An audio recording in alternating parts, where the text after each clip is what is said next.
मैं गोंडा जनपद की मीडिया और फैजाबाद अयोध्या की मीडिया को धन्यवाद करता हूं कि आप लोग समय निकाल करके इस कार्यक्रम में पधारे। देखिए, आप लोग अवगत होंगे कि एक प्रकरण जो स्वतः निकला बाबा रामदेव के नकली घी का और महर्षि पातंजलि के नाम के दुरुपयोग का, वो बात लगता है थोड़ी आगे बढ़ गई और इसीलिए बाबा जी के तरफ से हमें एक नोटिस आया। नोटिस ये है कि 3 दिन के अंदर मैं विज्ञापन के माध्यम से, मीडिया के माध्यम से या जो भी माध्यम होते हैं उनसे माफी मांगू और मैं खेद व्यक्त करूं, नहीं तो वो मेरे खिलाफ मानहानि का मुकदमा करें। हम आपसे ये कहना चाहते हैं कि यहां बृजभूषण सिंह और बाबा रामदेव के बीच कोई लड़ाई नहीं। बृजभूषण सिंह खड़े हैं किसान हित में, देश के किसानों के हित में बृजभूषण सिंह खड़े हैं और जो पातंजलि के नाम का दुरुपयोग हो रहा है उसके लिए खड़े हैं। हमारी कोई व्यक्तिगत स्पर्धा उनसे नहीं है और इसीलिए किसान हित में, देश हित में, धर्म के हित में, संत महात्माओं के हित में अगर मुझे जेल भी जाना पड़े तो मैं जिंदगी भर जेल में रहने को तैयार हूं। मैं जमानत नहीं कराऊंगा। अगर कोई कोर्ट मुझको रामदेव जी के प्रकरण में जेल भेजती है तो मैं नंदनी नगर की धरती से खड़ा होकर के बोल रहा हूं, मैं जेल चला जाऊंगा लेकिन जमानत नहीं कराऊंगा। मुझे देश की अदालत पर भरोसा है, संविधान पर भरोसा है। तो इसलिए बाबा रामदेव या उनके चेले दुनिया को धमकावें, हमको ना धमकावें। हम देश हित में, समाज हित में कुछ भी कर सकते हैं। हम यहाँ पर जो बैठे हैं एक सामान्य परिवार में पैदा हुए और आज 6 बार से 7 बार से गोंडा की जनता, बलरामपुर की जनता, कैसरगंज की जनता जो मुझे बना रही है सांसद, विधायक, तो मैं रामदेव की कृपा पर नहीं बन रहा, मैं जनता की कृपा पर बन रहा और जनता मेरे साथ है। और एक चीज मैंने ये तय किया है कि शीघ्र ही महर्षि पातंजलि के जन्मभूमि पर पूरे देश के संतों का वो एक आह्वान करूंगा और 7 दिन तक वो कार्यक्रम चलेगा। और मैं संत महात्माओं से आग्रह करता हूं और स्वयं मिलकर के आग्रह करूंगा कि महर्षि पातंजलि के नाम का दुरुपयोग और किसान के साथ हो रहे अन्याय का ये जो जन आंदोलन है, इस आंदोलन को संतों का आशीर्वाद मिलना चाहिए। क्योंकि आम आदमी जब थक जाता है, निराश हो जाता है, तो संत ही कमान उठाते हैं। और मैं देश के संतों से आह्वान कर रहा हूं कि महर्षि पातंजलि जी के भूमि पर आप आकर के अपना आशीर्वचन कहें और अगर मैं गलत हूं तो मुझको गलत कहें। यदि रामदेव गलत है तो रामदेव को गलत कहें। आगे जैसा आप चाहेंगे वैसा मैं करूंगा। ये आंदोलन मैं अब देश के संतों को और देश के आम नागरिकों को समर्पित करता हूं, देश की जनता को समर्पित करता हूं। केवल रामदेव ही नहीं है, रामदेव के चेले बैठे हैं, हर कस्बे में बैठे हैं। कानपुर से बनी हुई मिठाई गोरखपुर तक सप्लाई होती है, 100 रुपया किलो सवेरे सवेरे रख दी जाती है। ये भी रामदेव के पट्टे हैं। ये नकली पनीर जो बन रहा है ये रामदेव के पट्टे हैं। रामदेव डुप्लीकेट खाद्यान्न है उनके वो हैं राजा। लेकिन जगह जगह पर पहुंचे। इसके लिए जनता को जागरूक होना पड़ेगा। जनता जागरूक हो, किसान हित में, अपने बाल बच्चों के हित में, देश हित में जनता भी जागे।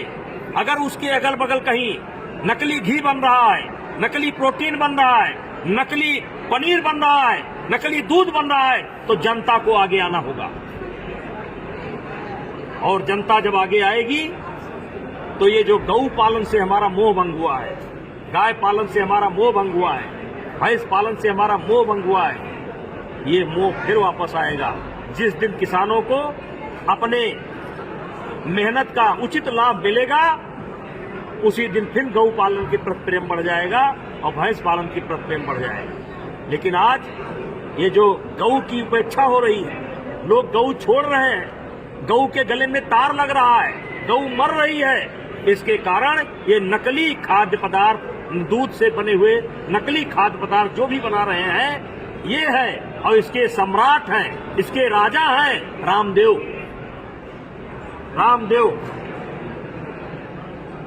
इसलिए मैं सरकार से मांग करता हूं, चाहे भारत सरकार हो, चाहे उत्तर प्रदेश की सरकार हो, चाहे उत्तराखंड की सरकार हो, सबसे मांग करता हूं कि आप इस पर पाबंदी करें, इसको देखें।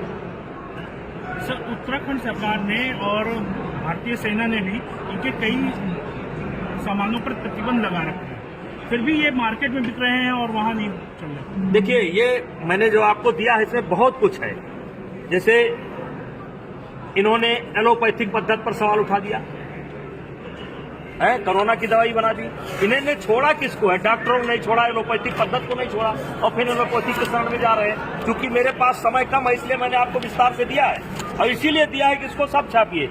सेना में पतंजलि के उत्पाद पर बैन, कतर ने पतंजलि के आयात को रोका, थाईलैंड में पतंजलि के सामान पर लगाया बैन, सिंगापुर में पतंजलि के सामानों पर लगा बैन। नाक में सरसों का तेल डालो, कोरोना से दूरी, फिर बनाया कोरोनिल, फिर बनाया मैगी।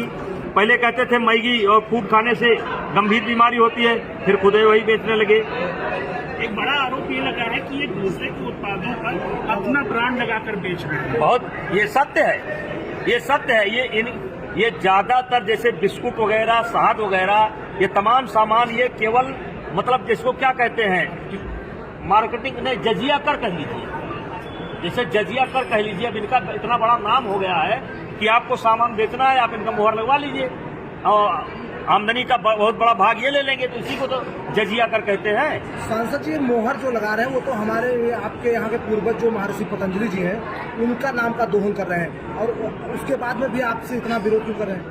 नहीं, मैं जो है, देखिए, मेरा कोई विरोध नहीं है। मैं महर्षि पतंजलि का वो सदुपयोग कर रहे हैं या दुरुपयोग कर रहे हैं, ये जिम्मा मैं देश के संतों को देता हूँ, और इसीलिए शीघ्र ही एक संतों का सम्मेलन बुलाऊंगा, और जो कम से कम 7 दिन तक चलेगा, और देश के संत फैसला लेंगे कि रामदेव को हक है कि नहीं है। अब ये आंदोलन देश के संतों के हाथ। रामदेव के बहुत करीबी आने वाले दिनों में बाबा रामदेव के उत्पादों पे बैन करने की मांग भारत सरकार को। देखिए, ऐसा है कि 100% कोई गलत नहीं होता, 100% न सही होता है, न 100% गलत होता है। लेकिन इनके जो भी उत्पाद है, विशेष करके ये जो खाद्य पदार्थ हैं इनके, ये तो बैन होने योग्य हैं, और या जांच करा लिया जाए तो खाने योग्य है। और अभी भारत सरकार, सारी सरकार कार्रवाई कर रही है, इसमें मैंने डिटेल दिया है, क्योंकि समय कम है इसलिए मैं आपको कहाँ तक बताऊं। अभी सेना ने भी प्रतिबंध लगाया है, इनके ऊपर 75 करोड़ का जुर्माना भी लगा है। ये बहुत बातें हैं, फिर क्या कर सकता है। मुझे अब इनके गुरु थे राजीव दीक्षित, उनके पता ही नहीं कहाँ चले गए बेचारे। जी, वही राजीव दीक्षित। हाँ, राजीव दीक्षित का पता नहीं, शंकर देव का पता नहीं, क्या है ये सब। तो राजीव दीक्षित की मौत पर आपको क्या लग रहा है कि नोटिस का जवाब दे रहे हैं? हाँ, उनकी नोटिस का जवाब है, ये छाप दीजिएगा। सांसद जी, ये बताइए, जिस तरह से उन्होंने नोटिस दिया है, कानूनी प्रक्रिया अपनाई है, आपने भी मंजन किया था, आपको भी दांत में परेशानी हुई थी, डॉक्टर से सलाह ली थी, आप कानूनी प्रक्रिया क्यों नहीं अपना रहे हैं? आपको भी कानून का सहारा लेकर के उनको सजा दिलवानी चाहिए। कितना करोड़ मुकदमा लंबित है अदालतों में, उसका फैसला हो ही नहीं पा रहा है। हमें कहाँ फुर्सत है? हम तो जनता जगाने में लगे हैं। जनता बंद कर दे, उनका काम अपने आप समाप्त हो जाएगा।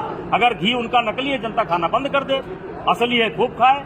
मंजन उनका अच्छा है तो लगाओ, हमको क्या दिक्कत है। हमारा तो दांत खराब हुआ, मुझको 50 लोग कम से कम मिले, एक बहुत बड़े संत मिले, उन्होंने कहा खराब हो गया मेरा दांत। तो आप लोगों को एकत्र करके एक जन आंदोलन का रूप देंगे? देखिए, हम नहीं देंगे, आप दे रहे हैं।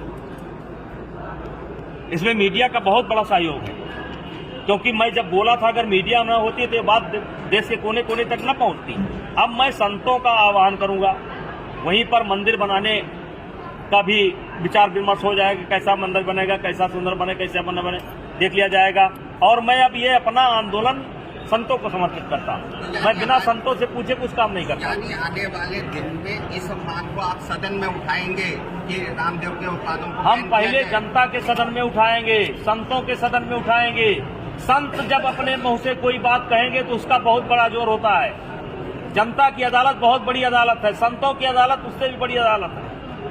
कहीं न कहीं संतों की अदालत एक तरीके से सुप्रीम समझ लीजिए, तो मैं उन संतों को ये दे रहा हूँ। तो संतों की आवाज बन के आप सदन में उठाएंगे, बैन करने की मांग करेंगे? आप मुझे फंसा रहे हैं। अभी मेरा पहला कार्यक्रम है, जब तक मैं संतों का आशीर्वाद नहीं ले लूंगा तब तक मैं कोई काम। राजीव दीक्षित का जिक्र आपने किया है, तो राजीव दीक्षित की मौत पर आपको क्या लग रहा है? नेता ने उनको नया नाम दिया लाला रामदेव। अरे उनके बड़े नाम पड़ेंगे, बड़े नाम पड़ेंगे अभी। सांसद जी, आपने राजीव दीक्षित का जिक्र किया है, तो राजीव दीक्षित की मौत पर आपको क्या लग रहा है? क्योंकि बाबा रामदेव के वो बहुत करीबी थे और उनकी मौत पर देश को संदेह है, क्योंकि पोस्टमार्टम नहीं होने दिया था, और उसके पहले गुरुजी शंकरदेव तो लापता है अभी तक। जी, ये भी चर्चा का विषय है, ये भी चर्चा का विषय। हमारा कोई आरोप नहीं है, लेकिन चर्चा का विषय है।